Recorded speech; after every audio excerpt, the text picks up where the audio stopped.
जय Hind friends. In this class we will be talking about foreign key कि foreign की क्या होती है, और ये बड़ा ही इम्पोर्टेंट आपका कंसेप्ट है। एंड आप लोगों को इसके ऊपर प्रैक्टिकल भी परफॉर्म करके देखने। So without wasting time let start with the concept of foreign की।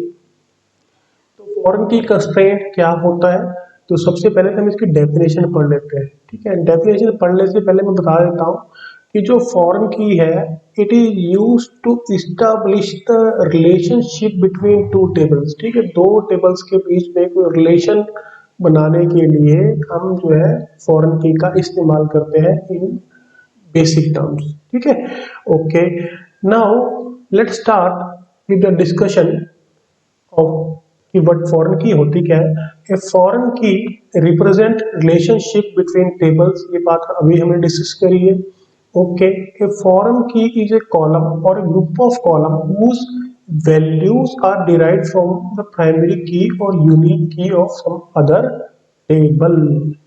अदर टेबल, तो फॉरेन की तभी लगेगी जब मेरे पास एक से ज्यादा टेबल है, और फॉरेन की जो वैल्यूज होती हैं वो हमेशा पेरेंट टेबल से आती है। ठीक है, पेरेंट टेबल्स से आती है, और उन पेरेंट टेबल के अंदर वो वाला जो फील्ड है, कॉलम है, वो या तो प्राइमरी की होना चाहिए या वो यूनिक की होना चाहिए। अब इसको हम एग्जांपल की हेल्प से देखते हैं कि मैंने यहाँ पे एक स्टूडेंट टेबल बनाई है। ठीक है, एक बनाई है डिपार्टमेंट टेबल। अब ये जो स्टूडेंट टेबल है, it is my parent table. ठीक है, पेरेंट है, बेसिक है। ठीक है जी, और ये जो मेरे पास है I can call it child table. अब जो मेरे पास स्टूडेंट टेबल है, इसके अंदर मेरे पास तीन कॉलम है। स्टूडेंट आईडी, जिसको हम रोल नंबर कहते हैं, नेम, देन कोर्स। क्लियर। अब जो स्टूडेंट आईडी है वो हर एक चीज यूनिक है, तो हमने क्या किया, इसे प्राइमरी की बना दिया। ओके, अब मुझे इसी टेबल से मैंने एक दूसरी टेबल बनाई है जिसमें सिर्फ मैंने इंफॉर्मेशन रखी है कि किस बच्चे का कौन सा डिपार्टमेंट है। अब देखो यहाँ पे क्या है, स्टूडेंट आईडी यहाँ पे भी है। क्लियर। और दूसरा चीज जो है वो है डिपार्टमेंट नेम भी। जो 105 रोल नंबर है उसका जो डिपार्टमेंट है वो कंप्यूटर साइंस डिपार्टमेंट है। 101 का सीएस डिपार्टमेंट है, 101 का साइंस डिपार्टमेंट है, 108 का मैथ डिपार्टमेंट है।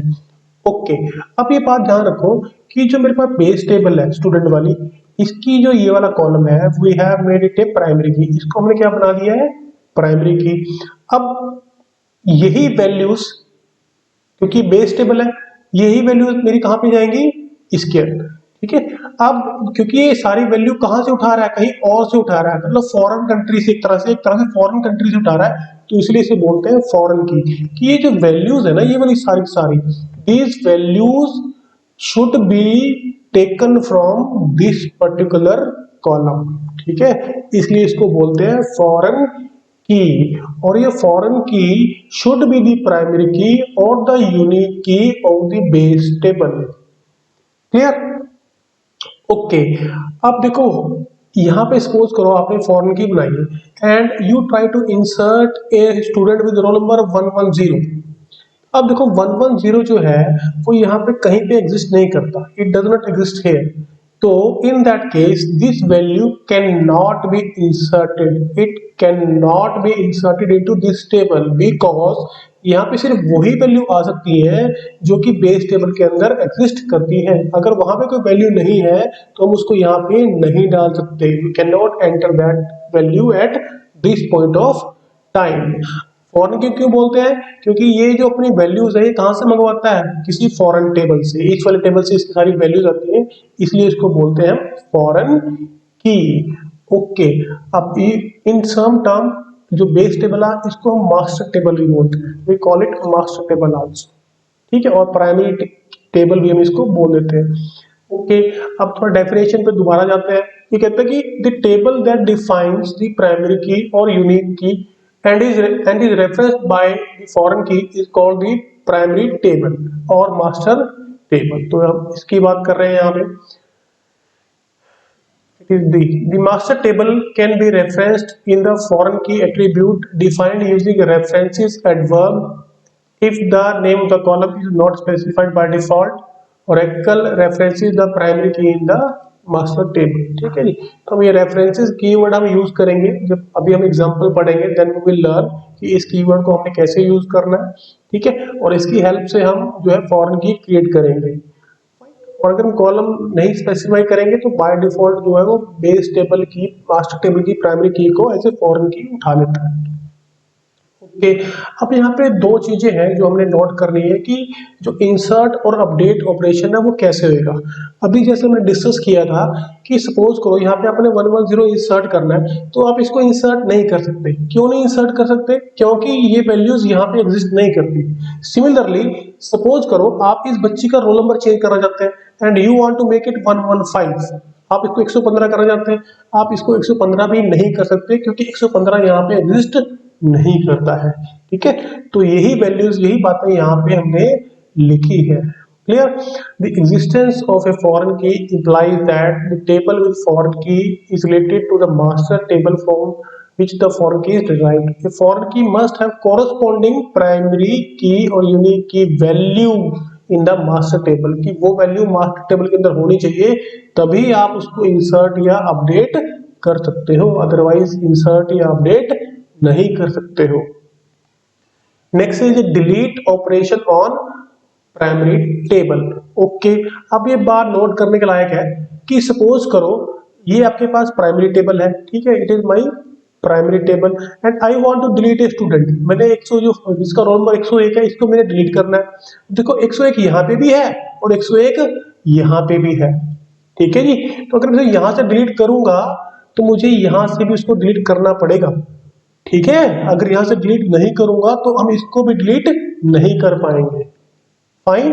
बट अगर कोई वैल्यू यहाँ पे है ही नहीं है, सिर्फ यहाँ पे है, तो इन दैट केस वो इजीली डिलीट हो जाएगा। बट अगर यहाँ पे भी है, ठीक है, मतलब जो डिराइव टेबल है उसके अंदर भी है और पेरेंट टेबल के अंदर भी है, तो आप सिंपली अगर इसके ऊपर डिलीट ऑपरेशन लगाओगे तो सिंपली इसको डिलीट नहीं करेगा। क्लियर? तो उसके लिए मेरे पास एक कास्केड एक क्लॉज आती है, हम उसको यूज करते हैं ताकि जब डाटा डिलीट करूं तो वो ऑटोमेटिक यहां से तो उड़ेगा, बाकी जगह से भी वो ऑटोमेटिक डिलीट हो जाएगा, ठीक है।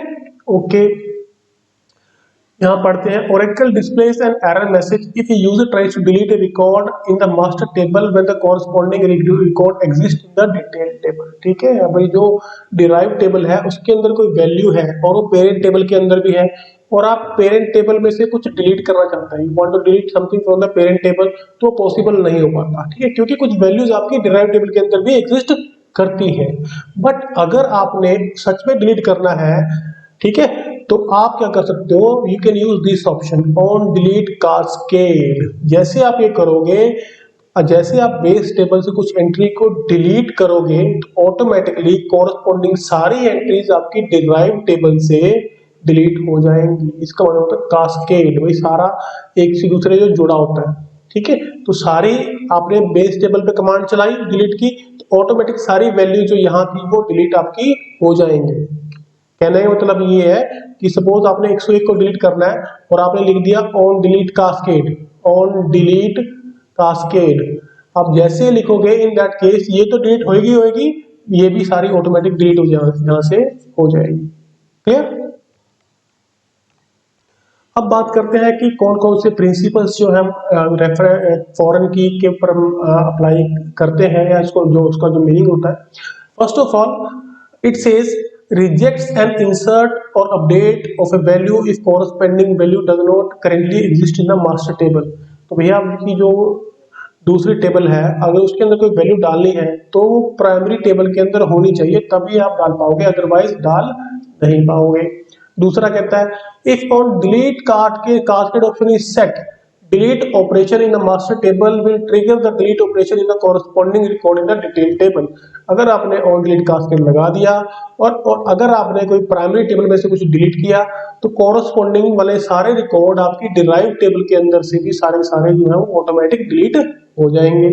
Okay, rejects A delete for master table if corresponding detail in the detail table exist.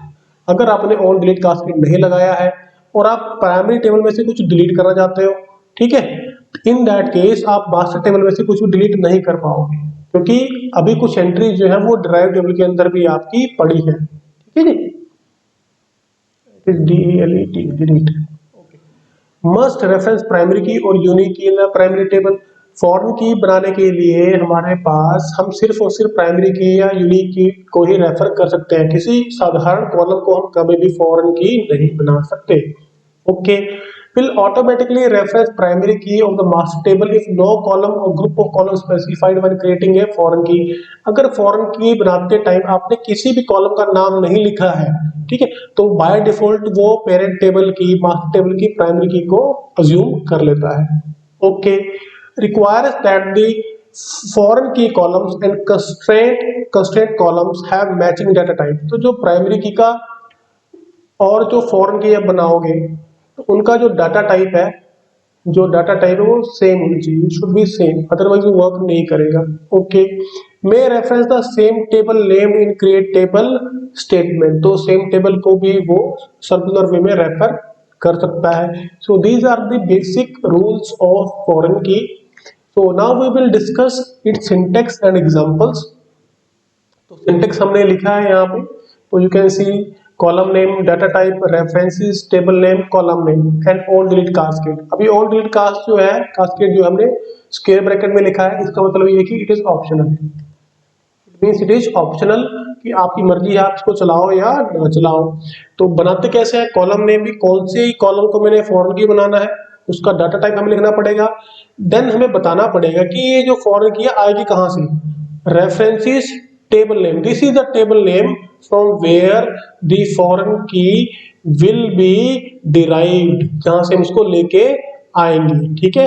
And we have to mention the column name also. Okay, अब यहाँ पे हमने सेल्स ऑर्डर डिटेल नाम की टेबल बनाई है, तो देखते हैं कैसे वर्क करता है। It says create sales order detail, then detail order number varchar references sales order. अब ये देखो कि जो आपने जो बनाई है ये, ठीक है, ये जो आपने बनाया है एट्रीब्यूट जो डिटेल ऑर्डर है, इसकी वैल्यू कहां से आएंगी, सेल्स ऑर्डर वाली फील्ड से, सेल्स ऑर्डर वाली फील्ड से। और ये जो सेल्स ऑर्डर है it should be the primary key of that table. Okay, then जो सेकंड जो मेरे पास वो एट्रीब्यूट है दैट इज प्रोडक्ट नंबर लिख दिया, क्वांटिटी ऑर्डर लिख दिया, प्रोडक्ट की लिख दिया।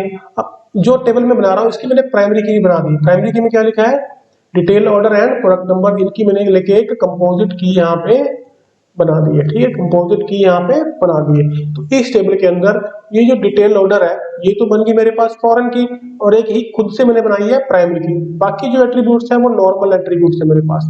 क्लियर? ओके, अब बात करते हैं, ये तो था कॉलम लेवल के ऊपर, अगर मैंने फॉरेन की को लगाया है कॉलम लेवल के ऊपर। अब हम बात करेंगे कि टेबल लेवल में कैसे लगाते हैं। तो यू कैन सी कि वही टेबल हम बना रहे हैं दोबारा से, you will see how it works. वही डिटेल ऑर्डर नंबर ले लिया, प्रोडक्ट नंबर ले लिया, क्वांटिटी ऑर्डर ले लिया, क्वालिटी डिस्प्लेस ले लिया, प्रोडक्ट रेट ले लिया, फिर बताया कि प्राइमरी की ये है, फिर बताया कि फॉरेन की कौन सी है, foreign key is this one, references sales order. इस टेबल से आपने डाटा उठाना है, ठीक है, और ये फॉरेन की बनेगी, उसका नाम क्या है, ठीक है, ये कौन सा एट्रीब्यूट है, फर्स्ट वन, और उठाना कौन सी टेबल से है, सेल्स ऑर्डर से। तो बाय डिफॉल्ट जो सेल्स ऑर्डर की जो प्राइमरी की है वो ऑटोमेटिक आपकी बन जाएगी फॉरेन की, और उसका नाम क्या होगा, detail order number. This is the exercise that you will have to perform. आप लोगों ने की बनानी है, एक टेबल बनानी है। First table is your student table, ठीक है, जिसके अंदर आपका रोल नंबर आएगा। Then you have one more table, ठीक है, इसको बोलेंगे स्टूडेंट मार्क्स, स्टूडेंट मार्क्स।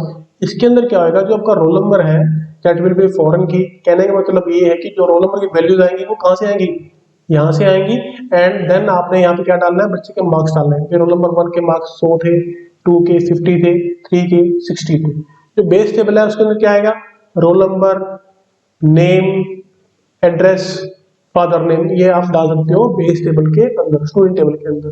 तो ये आपने चला के देखनी है। And then you have to insert the values in the foreign table also and in the base table also. So with this, thanks.